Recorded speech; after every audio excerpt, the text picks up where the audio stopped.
So 32 years. So, you know, the question that comes to mind for me would be, you must have seen a lot of up-and-comers, went on the circuit, and was there anybody that surprised you that just took off and went to that next level faster than you thought? Here's a good local story. So I don't know if you guys were around in the late 90s, 1999, but the Urban Well was fantastic on Cornwall and U.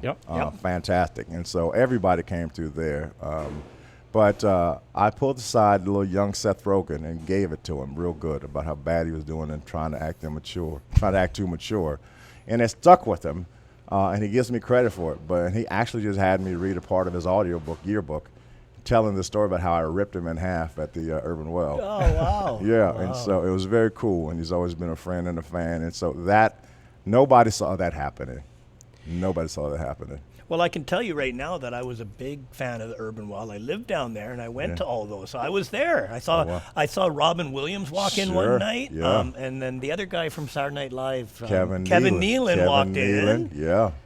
And you know, I'd be surprised. I was probably there at the same time as you, and Brett Butt was always in there. He was always hosting most of the time, wasn't he? Yeah. Yep, and I closed most of the shows. Zach Galifianakis was there out there all the time. Yes, that's great. It was tons and tons and tons. It was a real crazy confluence of amazing talent back then, because X-Files was going on right then, and Annie DeFranco was here, and Bublé was still working at Babalu. Right. And so that's an amazing amount of talent that came out of that place. The city was really incredible at that time, which is why I still love it. What is so it much. now? You know, what is it now? If for people that are listening, it was just a little place down in Kitts, right across from the beach, and on what road was it again? Little Lounge, Cornwall and U. It was Cornwall and U, so it's right there. Could not have sat more than 80 people. What is it now? I have no idea. I think it's called the Pink Martini or the Blue Martini or something like that. They should bring that back. They should bring that comedy back there. It's changed so many locations. Yeah. It's been interesting, and I have a really special place in my heart for Vancouver. Clearly. In fact, with this business venture I've been working on. So when I did Conan in 2013, I did pretty well on it, and afterwards his management company reached out to me and asked if I'd be interested in doing a sitcom. So I paired Conan's production company with Brent Butt here, and so I wanted to shoot a sitcom based upon my life story and whatnot.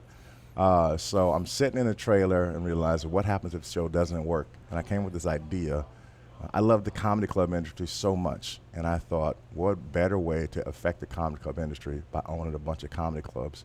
So I set my mind on I started a company, so I've been trying to acquire the whole Yuck Yucks franchise, and I'm going to take that franchise and rebrand it, do a lot of cool things with the clubs and whatnot, and then expand in the U.S. as well, because I think if you think about how much comedy has affected the world and whatnot, it all started in the clubs. Right. And so I want to bring an incredible club atmosphere back to the industry. And it's kind of, I won't have to be on the road all the time, but I still have a big impact on the industry and the comedians. My thought always with Yuck Yucks is a great name and is a great, I thought it was good, but in Vancouver, for some reason, they put them in the weirdest locations in my mind. Plaza Nation. The plaza, nobody goes down, and that's a whole story for another show. They wrecked that area. That could have been a great tourist area where people go. They don't even go down there. It's like a ghost town every day of the week. And I mean, I don't understand whatever happened to that area. Could have been a great area. And then there's one up on. They moved from there to Burrard. Burrard in the Century Plaza. Right, up there, Century Plaza, That turned into the Comedy Mix after Yuck Yucks license was expired. Yeah. Now there's no clubs in Vancouver except for out in New Westminster, and really, who wants to head to Columbia on New West?